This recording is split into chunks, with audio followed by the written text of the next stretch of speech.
Hey, yo, people, welcome back. This is a different episode.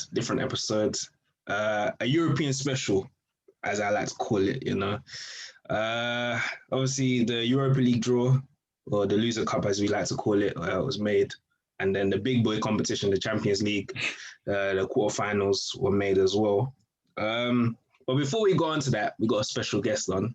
Shout out my guy, Carl Rice, man. What are you saying, bro? Thanks for having me, man. I'm glad Hey. to be here. I'm good And to man, be here. it's good. But before we get onto the draw, obviously we got to talk about a couple of things that you said, Carl. But let's start with Chelsea, and I want to get your thoughts on like Tuchel's impact so far. What's your thoughts and like what he's done well? You know the ones. Right now, I think when he first came along, you have to look at it from the perspective. People weren't feeling Tuchel. There's a lot of hate against Tuchel. So the pressure was on him. And he did get a lot of slander from a lot of fans, not just Chelsea fans as well, before he even entered the job. So now to come into the job and be unbeaten, and his defense record is very, very good right now. So I can't complain. I can't complain right now. The Chelsea on the attack, they've needed to be scoring a few more goals. But apart from that, you can't really complain. It's still early days. I do believe he does need like still more time to settle into the team, but very happy with him right now.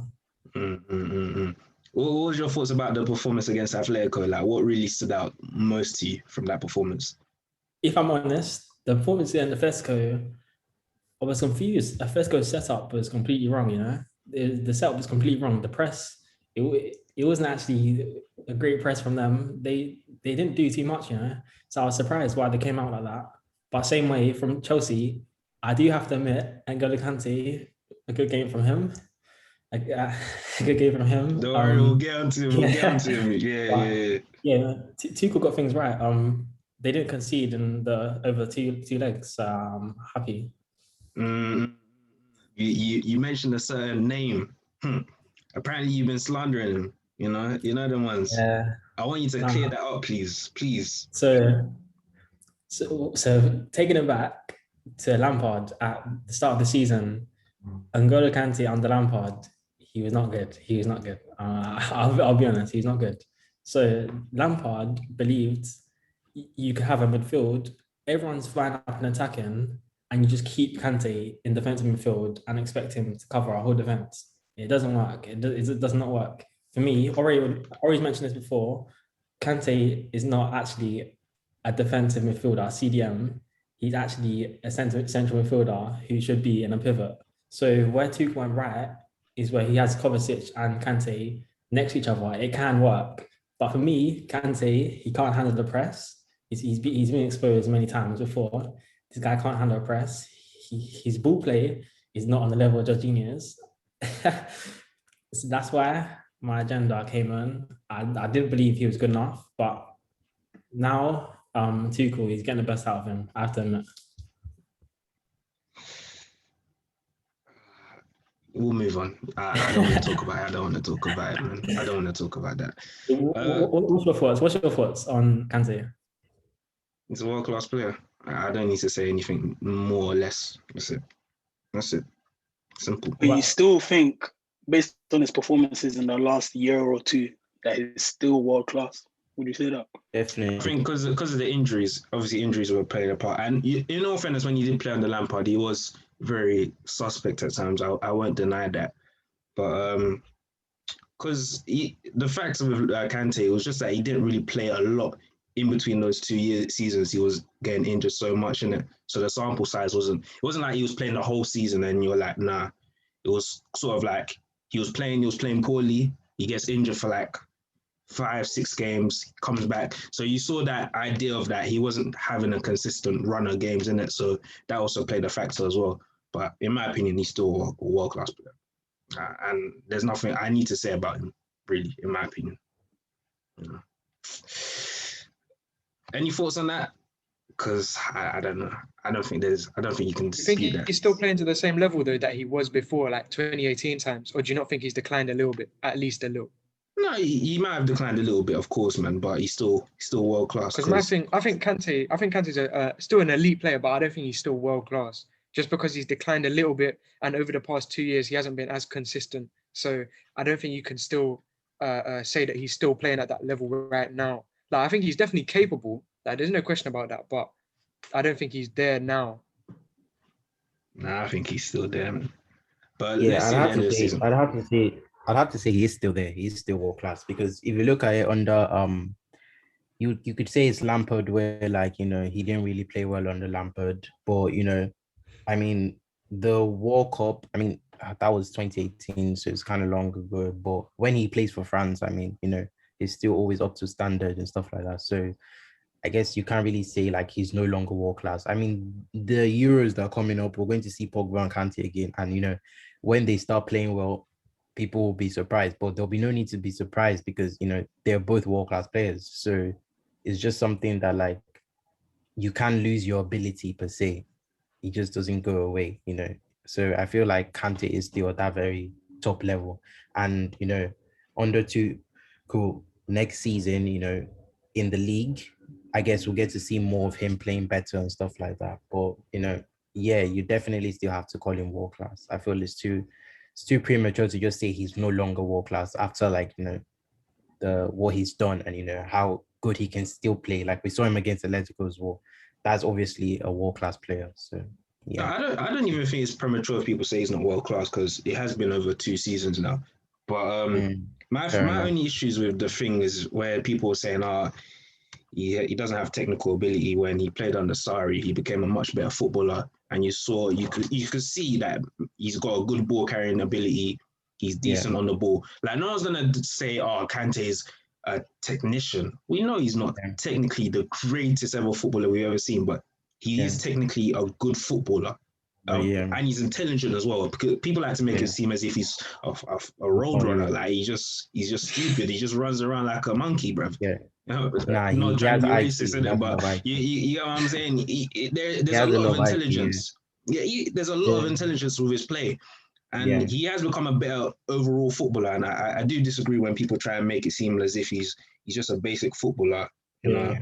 But that's one thing I'd say. No one could ever say Kante is not a good footballer. As no one could ever say he's not a good footballer because the thing is he's actually proven himself over not just Chelsea. It's like no one could say he's not a good footballer. Where you can criticize him is it stems from the manager where how they position him. I don't believe you can just chuck Kante in a defensive midfield role and expect him to clean up your whole team. It does not work like that. Like he has to, that's why you see him succeeding for France because he has a good pivot. Maybe Pogba, a couple of guys. Like that's the thing. And also, lastly on this, see with Sarri, I did believe he was doing a good job with Kante. It was quite unique. You think about really to have Kante pushing up the field, like no one would have expected that, and it worked. And as well, Sarri was never sacked. That's the thing. Sarri was never actually sacked. You know that.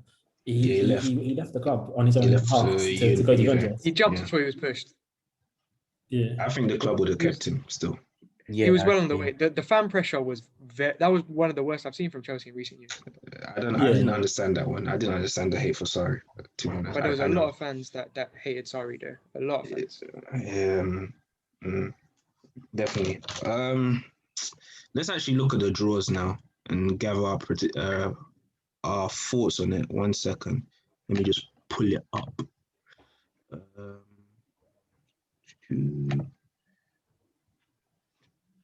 Okay. So let's gather our thoughts. We don't need to go into major details with these, but Man City versus Dortmund, I've said it, is clearly on Man City's side. And I think people are bringing up the Leon thing as a way of, hey, we've seen Pep mess up. I think over 2 legs, there isn't any hope for Dortmund. In my opinion, in knockout competitions, if you're not strong defensively, I'm sorry, your chances are so limited. And Dortmund, they just have no spine, in my opinion. Ore, what's your thoughts on that, Ty?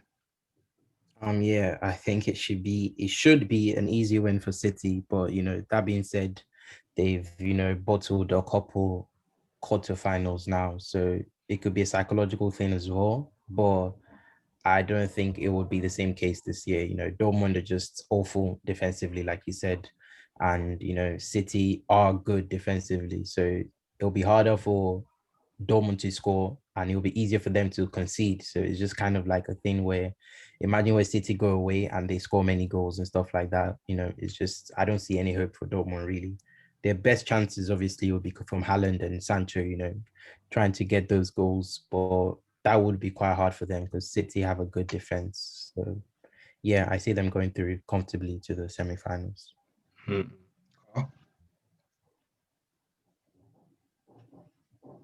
Yo, Carl, what's your thoughts on the tie? My thoughts. See, I'm a Mourinho disciple, so I believe in defense has to be on point. I'll be honest. I don't believe Dortmund. The defense is not there to compete with Man City, in my opinion.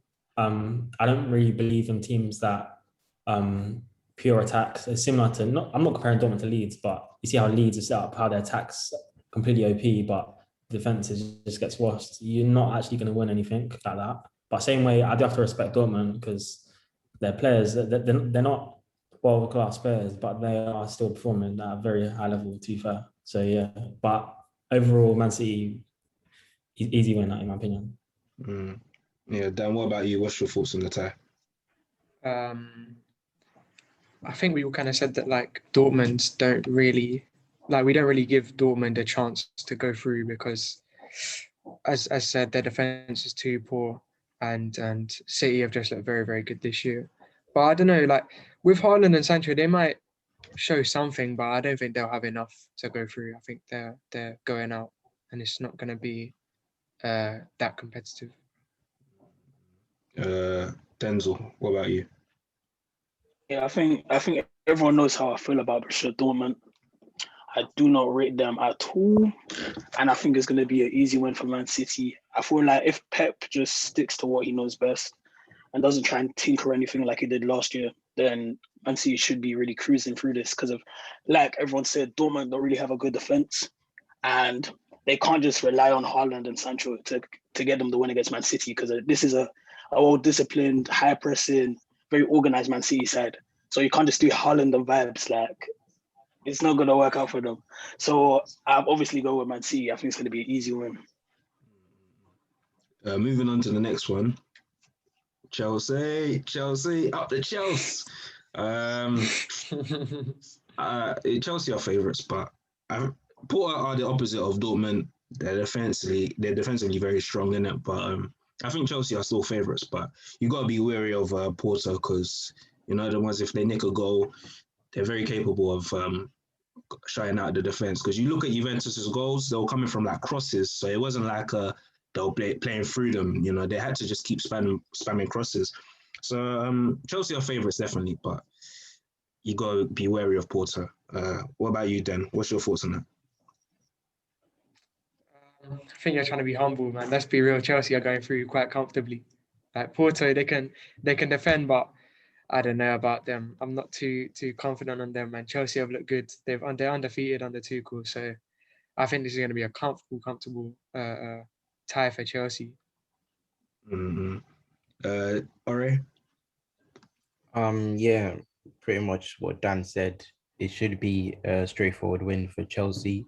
Most of Porto's goals came from like defensive errors, or from Juventus, or just stupid mistakes in the first leg, and then the second one they gave away a penalty, then the free kick, very weird goal to concede. So they don't really like build up play or do anything like that. And we've seen teams even build up play against Chelsea and still not score. So imagine a team that doesn't. So it's definitely going to be hard for them to get a goal, especially with Chelsea's defensive record. I wouldn't be surprised if they do not score across two legs. But so yeah, I see Chelsea, comfortably going through to the semi-finals. What about you, Carl? What's your thoughts on that? Obviously, I'll back Chelsea, but just a couple of points on Porto. I saw a lot of people like praising the defense, but if you think about it, really, they still conceded 3 goals, and That's a point you have to consider. Like, I know they did perform well, but in the end of the day, they conceded 3. It's not as if it's like completely excellent. But yeah, I'll say Chelsea. I'll say Chelsea. Mm-hmm. And then Denzel. Yeah, I think it's an easy win for Chelsea. They should be going through at this point. I think we're past the point where you have to shock results. It's the quarterfinals. It's the business end of the contest. So Chelsea should be winning this realistically. Mm-hmm. Moving on to the tied round, Bayern versus PSG. I want Ori to start. Ori, because I know you love your boy Mbaps. What are you saying about that, Atai?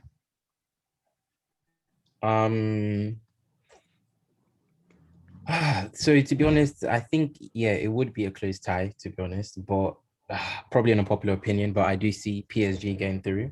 Although PSG haven't been good this season, I just feel like Bayern haven't really actually, faced proper competition this season. And I just feel like them going up against an actually, good attack with the players PSG have is just going to be something kind of new to them, because the group stage was quite comfortable for them. I mean, they had Atletico as well. Atletico are not a team that scores many goals. In the league, they have a very awful defensive record. I think one of their worst in years, and the season is not even over. So I feel with obviously Mbappe's quality, and I think Neymar's back as well, is going to be a huge trouble for them. Trying to keep those names out. Obviously, they do score a lot. That's why they are where they are today. So it probably would just be, and PSG's defense is slightly better. Or let me just say better than Bayern's defense. So, I feel like that's why they just edge it for me. I do not see them conceding as much as Bayern probably will. But, I do think it'll be a close tie. But I'm just edging slightly for PSG. Denzel. It's obviously going to be a tough tie, obviously a replay of last year's final, but I'm gonna go with Bayern Munich, just based on firepower. Like, I know Ori has his whole Bayern agenda and how they fool everyone into thinking that this amazing team, but I don't know. Like, I feel like they have the firepower to beat PSG. I don't feel like PSG are a good. I know this may sound controversial, but as a team, I don't think they're like a very, very, very good team. I think it's a team full of individuals, and then they'll just be individual brilliance that pushes them towards the next stage. But as a team, as a unit, I don't really think they'll hold that, to be honest. I feel like Neymar's going to be integral in the tie. Him being back is a big bonus for PSG, but I feel like Bayern are just a better team than PSG. And we saw in the final last year, obviously Bayern got the win. I think they'll repeat it again. I don't see a PSG win. It's going to be tight, but we're Bayern. Yeah, can I quickly say something again? This tie kind of reminds me of the Man City and Spurs game in the quarterfinals. Think about 2 seasons ago. I think the season Spurs got to the final, mainly because I know PSG are actually going to sit deep. It may come as a surprise, but they're just going to let Bayern have the ball and try and play with them. But when PSG do break on the counter, that's going to be very, very deadly for Bayern, because the players they have are not too pacey at the back, and trying to recover. And Bayern also play with a very high line. I think everyone knows that as well. So when PSG do counter, obviously you have Neymar, who drops very deep and he can play those balls through to someone like Mbappe with his pace. I just think like that's the kind of, it just reminds me of how Son was getting those goals against City, because he was just always hitting them on the counter and stuff like that. So I just see something very similar. And both, obviously, Pochettino is obviously the manager, is also similar styles of play. So I just think he'll just sit back, try and break on the counter, and I feel like it will be very deadly when they do. And that's why I feel, they'll probably edge it for me. But you can carry on. Well, then you want to say something? Very quickly, I just want to, do you think PSG have the discipline to do that? To sit back? Yeah, for a large period of time. I didn't think they did until the Barcelona game. So the Barcelona game, they literally, I didn't think they had it in them to sit back, because with the profile of players, I thought that they just couldn't be that disciplined. But under Yeah. Poch, they do look like under Barcelona, against Barcelona, they did sit very deep and they did, just take on the attack. And when you're ready to go, you go forward and you counter. Because when you play against teams like, Bayern, that's probably your best Yeah, that's your best bet. possibility of beating them, because they have a not very good defense, but a very good attack. So just take the brunt of the attack, and when they lose the ball, stuff like that, you just counter them and try and get the goal. Yeah. So Dan, what's your thoughts on the PSG Bayern? It's an interesting tie because obviously it was the final last year and they're two very big teams. It's the biggest tie in the quarter-final. I think the only one close is Real Madrid and Liverpool. But I don't know, because Bayern they concede quite a lot of goals, and PSG will have Neymar and Mbappe back.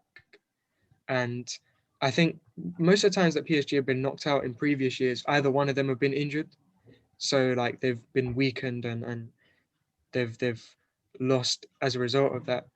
But I don't know who I see winning, because Bayern, even though they concede, they're still a very good side and they're still capable of doing their business. Like, I know I don't rate Lazio, I don't rate the Italian teams in Europe, but they dismantled Lazio and they made it look easy, very easy. Like, and PSG, likewise, PSG dismantled Barcelona.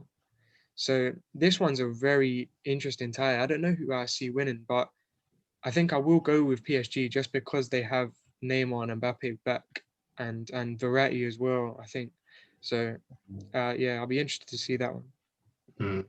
Carl, what's your thoughts on the tie? Who's your favourites? It's a tough one because it's a very, very close game. But how I've been looking at it is I've just been looking at Bayern Munich over the years. Like, history actually is a part, and you see these German clubs, when it comes to these kind of games, they actually don't mess around. Like, I was at the Stamford Bridge Bayern Munich game like last year, the year before. That was unplayable, but PSG, they've done very well. They've done very well, to be honest. I really like Mbappe. Like, obviously Mbappe came through at Monaco, who are obviously Spurs as well. I really like him as a player. If Neymar's back as well, it could be dangerous, So I wouldn't write them off. But same way, I just have to look at Bayern Munich as a club, and I can't see them messing up. So if PSG do win, they would have to perform at their very, very best. That's what I'd say. I can't give you I couldn't give you a winner. Yeah, I couldn't really give you a winner. Yeah, I hear that, man. It's a kind of like a 51-49% tie. You can give it to 1% or the other, but it's not clear cut like that. So the final one, probably the two most prestigious clubs left in the competition, Real Madrid and Liverpool. That's gonna be tough, man. That's gonna be a tough game. I can't lie. That's a game of football heritage between those two. I can't lie. That Liverpool defense is shaky, but Real Madrid's attack, is one of them ones. Whoever comes up to the party, they're the ones that'll probably take it. But yeah, what about you, Denzel? Who's the favourites out of those two? This one, I don't know. I can't call it because I feel like if Liverpool had a fully fit squad, I would pick Liverpool. But I have to look at that defense. That defense is so shaky. And with Real Madrid, I feel like we've seen them decline over the past few years. They're not the team that they once were. So you've got a wounded Liverpool and a Real Madrid team that's fallen off. It's like the battle of the two weakened giants, and I feel like it could go to anyone on the day. So I'll slightly edge towards Liverpool. I feel like that attack could do damage. So I'll give the slight edge to Liverpool, but I'm reluctant to do so. I think it can go either way. Mm-hmm. Dan, who's favourites for you out of those two? You know what? We say Liverpool have a poor defence and they have got a lot of injuries, but since Nat Phillips and Kabak have played together, I think they've played 4 games together. They've kept a clean sheet in every single one. Like, admittedly, Leipzig is the only decent team that they played. The rest was like Sheffield and Wolves. But I mean, it's something, like, because they were conceding for fun. And Real Madrid, the second leg against Atalanta, they looked good. They looked competent. But the first leg, they were very poor. So I think I'll go with Liverpool just because Real Madrid haven't really looked the same. And I'm not sure if Hazard will be back or not. But even if he is, his Champions League record is not the best. And considering he would be really, him and Benzema would be their main attacking threats, I don't know if I can see them going through. Real Madrid's midfield, I don't Yeah, know. They can control and dictate in it. And I mean, in Champions League, it's not like they need to score a lot. You know, the ones Benzema. At the end of the day, I think he'll show up in it. But let's see, man. Carl. No, first, I just want to say what's happened to Hazard is actually sad to see. It's actually sad, like, because you know what I think of Hazard, like one of Chelsea's best, most talented players ever. It's sad to see it, because if you look at it, really, his career, I'll be honest, I don't know if he will ever come back to the player we know. It's sad to see, but yeah, I think as Denzel said, both the teams haven't been great this season. But same way we know we've seen these teams before, they can turn up, like Liverpool, if Klopp gets it right, I'll be honest, Liverpool, they can win. But same way, Real Madrid is a similar club to Bayern Munich where they're a big competition team. You have to look at it really, they won 4 Champions Leagues in 5 years. That's unheard of. Like, yeah, so I would say I do believe Liverpool can edge it. I don't feel Real Madrid, similar to Barcelona, they're the club they was like a few years back. So I do believe Klopp in the Premier League, he's been sus, but same way, I believe he has to save his job, and to save his job, he's got to get through the round. I can't know. Wait, you think his job's on the line? Klopp, it's a tough one. I feel if he doesn't get top 4, gets knocked out of this and out of all competitions, you have to question them. Like they're a top side. You can't let managers just troll like that, Will they sack him? I don't believe they'll sack him.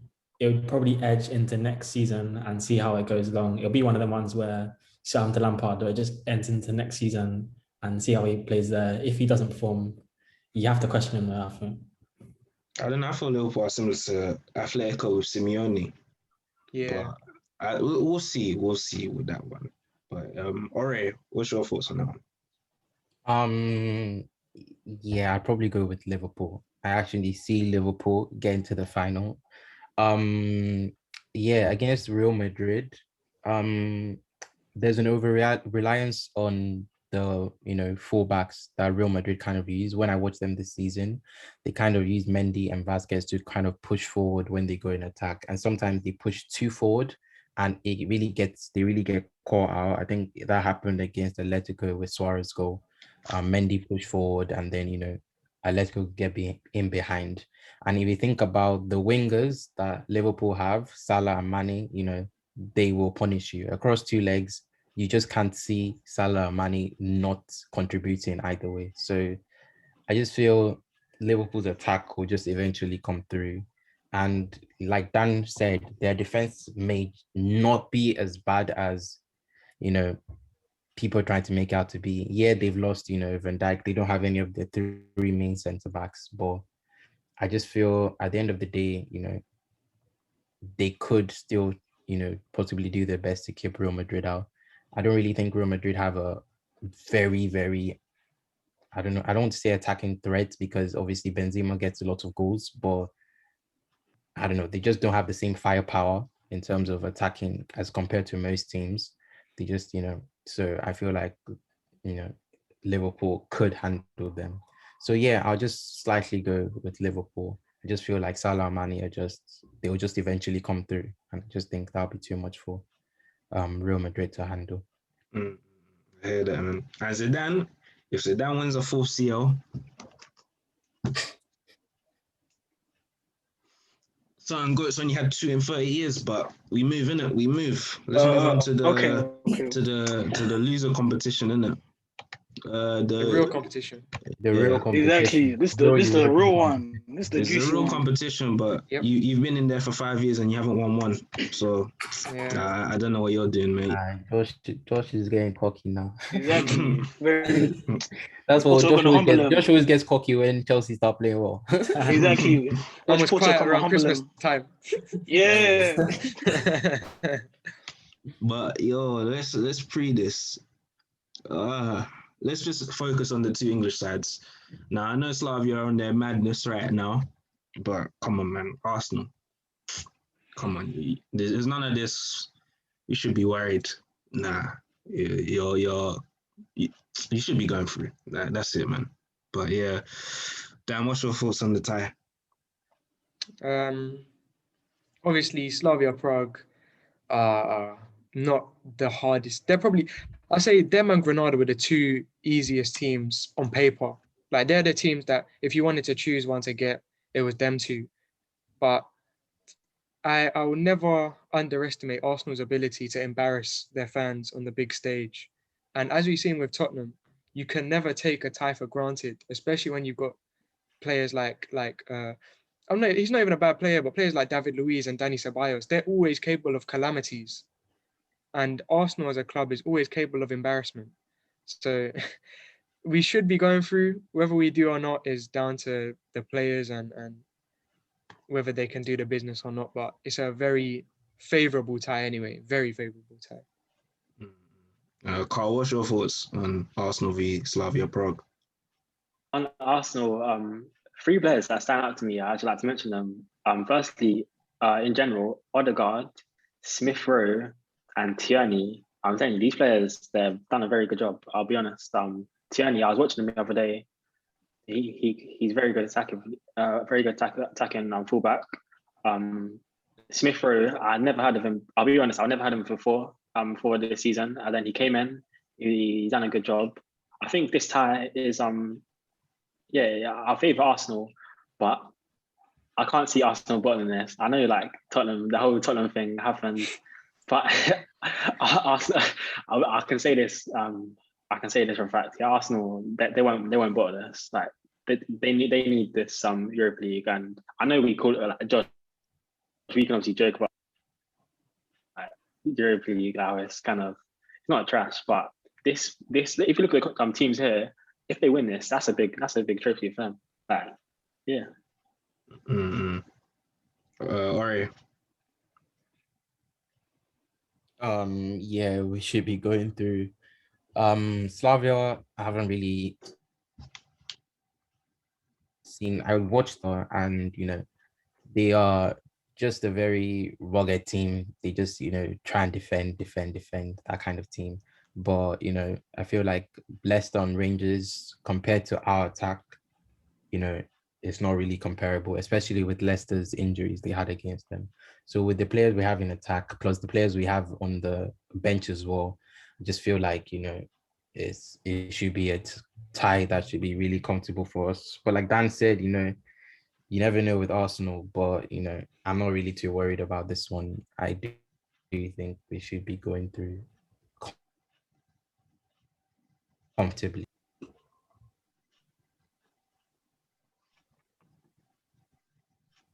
Yeah, I hear that. Denzel, because I want to bring in the United thing as well. Do you see Arsenal, or you see Arsenal going through probably in it, but do you see Arsenal as your biggest challengers in the competition? And would it be acceptable if you didn't win it? Yeah, I would say Arsenal definitely going through. And yeah, 100% they're the biggest competitors. They're the biggest threat for us. And I think the way the draw has set out, I think we're looking at a Man United Arsenal final in all likelihood. That's probably the most likely final that we're gonna see. Whew, that final between Man United and Arsenal, TL is gonna be in. It's gonna be a bit. It's gonna be crazy. I think there's obviously more pressure on Arsenal to win this contest because if they're not gonna get top four, let's not lie. I feel like we're in a comfortable position in the league in terms of getting Champions League football. I'm not gonna say it's secure like other people are saying, but we're in a decent position. Arsenal, they need this. So there's a lot more riding on it. If we lose this, you never want to lose to Arsenal, especially in a cup final. So I want to win this now. It's added more pressure onto the fixture based on the fact that if it's in the finals, it's Arsenal. Yeah, so I want to win this. I know before I was saying I don't care, but because it's against Arsenal, I want to beat Arsenal. If we don't win this, I'll be disappointed because of Ole. I think he just needs to get his hands on some silverware. I know we still have the FA Cup as well, but winning the Europa and the FA Cup, I think it will be good for his confidence.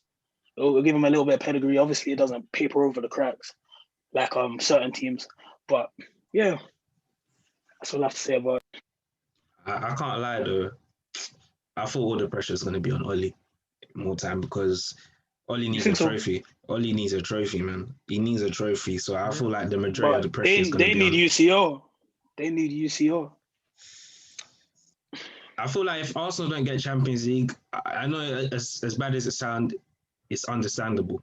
But if Oli doesn't win a trophy after 2 seasons, you know what the thing would be if we don't get Europa at all. That would be more disastrous because I feel if we do finish in the top 6 and we don't win the Europa, maybe he'll get a bit of slack. But yeah. But in terms of Ole, he does need a trophy. I feel like it's getting to the point where it's coming up more. Interviews are asking what are your thoughts on the trophy situations and stuff like that. And more people are starting to notice the pattern, the semi-final stuff. So it's really getting to them that the fans want to see a trophy. So, both managers will be really trying to win it. So it's not a case where anyone is taking it really lightly, more likely than the other. I think both of them will go out to their 100% best. Before we round off here, I want to go back to when we made the predictions for the round of 16 and let's see how far or how close we were to getting the predictions right. So let's start with the Mönchengladbach and City. So Dan predicted a 4-1 over 2 legs. Sarah predicted a 3-0. Ori predicted a 3-0 as well. Denzel predicted a 6-2. I predicted a 3-1 City. So, Dan, Sarah, and Ori were pretty close. Lazio and Bayern, Dan predicted a 5-0. Sarah predicted 4-2. Ori predicted 4-3. Denzel 5-1 to Bayern, and I predicted 4-2. Atletico versus Chelsea, Dan predicted a 2-2. Sarah predicted a 2-1. Ori 2-2 as well. Denzel as well. And I predicted a 4-3. No. What the fuck am I saying? The Atletico Chelsea, innit? Yeah, no, I predicted Atletico to win 4-3. Leipzig and Liverpool was Dan predicted 3-1. Sarah 4-3 Liverpool. Ore 5-3. Denzel 3-3. And I predicted 3-2 to Liverpool. Porto Juventus now. Oof, Dan, you said they would win 6-1. Sarah said 1-1. Ore said 4-2 to Juventus. Denzel said 5-2, and I said 3-0. Sevilla versus Dortmund. Dan said 4-3 to Sevilla. So did Sarah. Ore said 3-1 Sevilla. Denzel said 4-1. I said 4-2 to Sevilla. Then Atalanta versus Real. Dan predicted a 3-1 win to Real Madrid. I'm not sure if I wrote this correctly. Sarah said 5-1, but I'm not sure if I wrote that correctly because I think I said 5-1 to Atalanta, but I think you said to Real Madrid. Said 5-1. He probably said, probably to Real, yeah. I don't know if I wrote that correctly. In fact, he might have said Atalanta. Because I think he has dodgy takes sometimes, Because Ronaldo thing as well. I wrote it says you said Atalanta would win 3-1. I said Atalanta would win. I don't know if I wrote it wrong because Denzel predicted that Real Madrid would win. I predicted Atalanta would win as well. Denzel predicted I predicted Real Madrid. I think I predicted Real Madrid to win. My bad then. Barca PSG was Dan predicted 4-4. Sarah predicted 3-3. So did Ore as well. Denzel predicted a 6-4 to PSG, and I predicted a 4-4 as well. So, some dodgy takes here and there, but them ones there. That's football for you. Champions League. Them out. Yeah, Champions man, it's a League, could Champions win. League, man. It's a Champions League. Any final thoughts? Anything that we want to address before we end off? We Anything? know then the Europa predictions because of certain people wrote us off. Nah, I only think we did the round of 16. We done it last round. Yeah, we didn't do. Yeah, I don't think we did. We didn't do we didn't do round the 16 for I think you did you. Because you're right. Yeah, people. I remember. So, is, I remember. yeah, Yeah, but I remember a lot of people said they expected us to beat Milan. I feel like we did a quick overview of the Milan tie. Yeah. Most people said would go through. So yeah, It was a tough match, the Milan one as well. But yeah, you man but did I well. think I always expected United to win that. Yeah. Pogba came in clutch. Lovely performance. Yeah, man. But that first half, you man were stinky. I think that's it. I think we've addressed. Oh yeah, no, we have to talk about Spurs. We have to. We have It's a to. must. We have It's a to. must. You have to. So Josh, I have a quick question for you. Do you still stand by your statement that Mourinho is not a terrorist? Oh no, bro! Football's football, innit? You gotta win. So Mourinho is not a footballing terrorist. He's still back in I'll be honest, yeah. I wouldn't want to watch Mourinho football for my team, so I wouldn't want to watch like Chelsea play that football. But I don't see it as terrorism football. You know what I've said? I've said countless of times. There's no such thing as anti-football. There's no such thing as negative football. There's no such thing as backward football. Teams like Burnley and Atletico and Tottenham exist. At the end Tony of the Pulis day, was playing anti-football. When you're using a throw-in, that's anti-football. But Burnley aren't even playing football. They're playing volleyball. They're playing They're rugby. just hoofing it up. and it's kept them in the Premier League again and again and again and again. That's great. Is that a beautiful game? Is that a beautiful game? Don't get me started on Burnley. This guy's Burnley agenda. Jesus Christ. Understandable. Yeah. Nah, but you do need some difference with football, innit? Not everybody can be playing ticket type of football, Sometimes you. Is Steve Bruce anti-football? Let me ask you: is Steve Bruce anti-football? I don't talk about anti-football and stuff like that. No. You know what? That's the whole. To me, that's low-key even part of the beauty of football. Because imagine if everybody just played the same way, man. Because when you go against Burnley, you go and you create your tactics to try and beat Burnley. So that's the whole point of football. Everybody plays a different way. And you're trying to beat someone else who plays it. So it's There's a difference though. There's a difference between playing defensively and playing terrorism. Like, for example, Arsenal in the FA Cup last year just played very defensively. Like when we had a chance to attack, we attacked. Yeah. But teams like Burnley, I think it sums it up best. Where Burnley, I think it was Chelsea they were playing a couple of years ago, and it was 2-2 at Stamford Bridge. I remember they got 2 free kicks in the 90th minute, 2, and they passed backwards to the goalkeeper rather than actually trying to score. If that's not anti-football, you're not. Trust me. No, I remember that game. I remember that game. I was actually hurt because the thing is, you can't set out.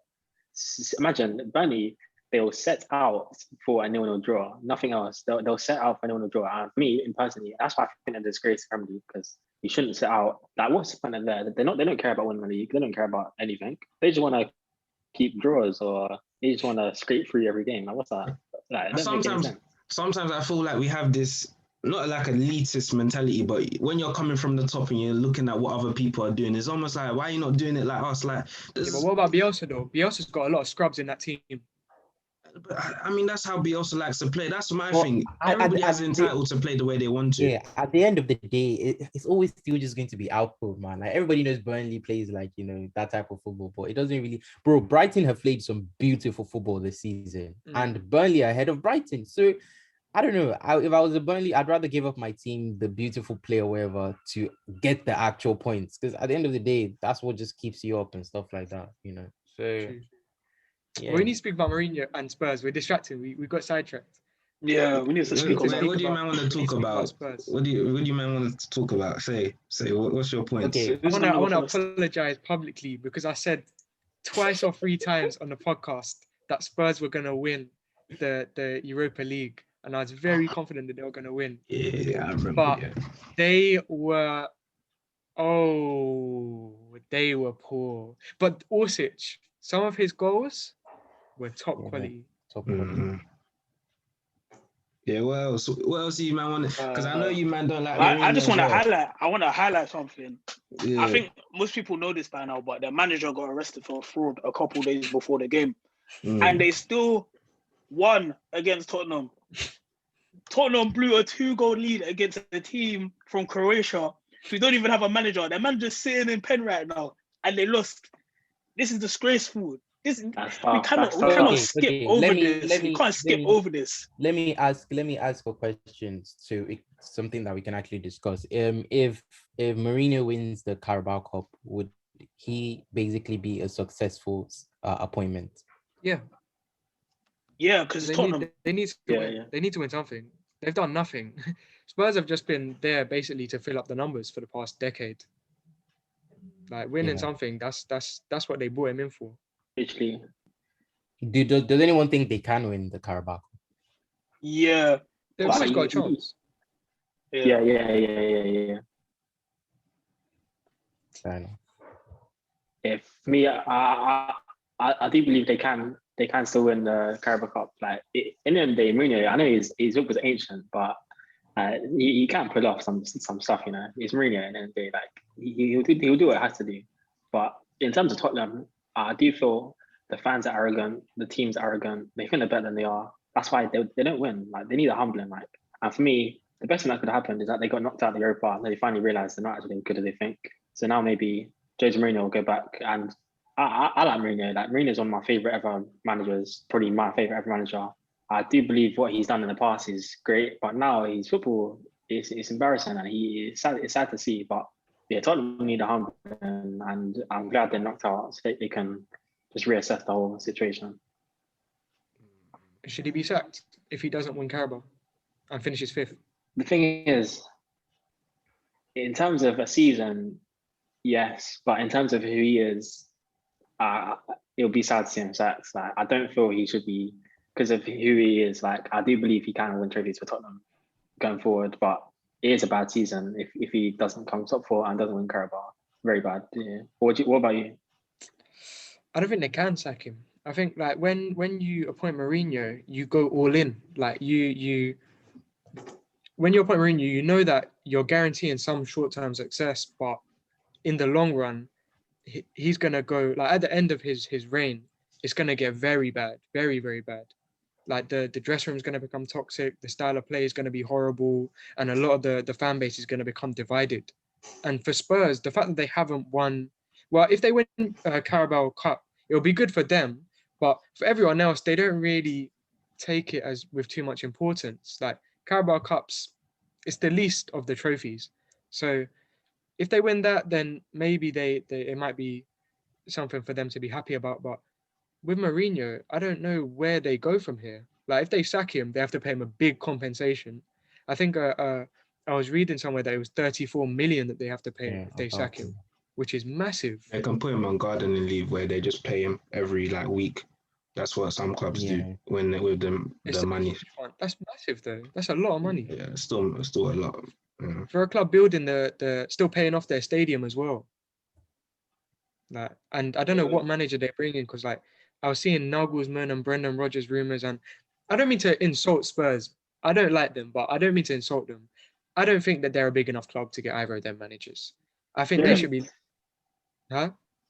Really? You think Brendan Rodgers is bigger than Tottenham? No, I think that he'll go to like a bigger job, because like clubs like there's rumors of clubs of Man City that want Brendan Rodgers after Pep leaves, and obviously what he's done with Leicester, I don't think he'd leave the project at Leicester to go to a Spurs team that is. This is the end of this Spurs team. This is the end. Like they're gonna have to rebuild, and I can't see him leaving Leicester to do that. And as for Nagelsmann's had Real Madrid links. He's had links all over, and he's a very highly respected coach. So I don't think he would go to Spurs, who, no offense to Spurs, they're a nobody in the European game. Yeah. So I think they'd have to look closer to home. Someone like Eddie Howe, Graham Potter, someone like that. Scott Parker even. I don't think you can disrespect Spurs' pool, especially as you were saying. You said before, Dan, with the Premier League, the money that clubs have. Money talks a lot, so we'll see with Spurs, man, because who would have thought they can attract someone like a Mourinho? Obviously, Mourinho's options were small. I feel like it's because he's washed. No, I don't think That's what he it is, is. but if Spurs yeah, do but want Brendan Rodgers, they will get Brendan Rodgers. Brendan Rodgers is definitely nowhere near too big or too for Spurs. To be fair, I even think I don't they're know looking about at that. Nigel's man. But that could also be a shout. I feel like that's probably who they should bring in. But Ori, you rated him quite highly, isn't it? Ori and Denzel. I remember when the Tuchel like rumors started happening. You two believed Nagelsmann was the answer, isn't it? So I'm guessing you would support Nagelsmann if he was at you would want him to succeed at Tottenham or something like that. It'd be he's a interesting. good coach, yeah, and he's young as well, and Yeah. has a lot of fresh ideas and stuff. That's what I like to see and stuff like that. So yeah, he would really be a good appointment for Spurs. But yeah, I don't see them getting rid of Mourinho, at least not this season though.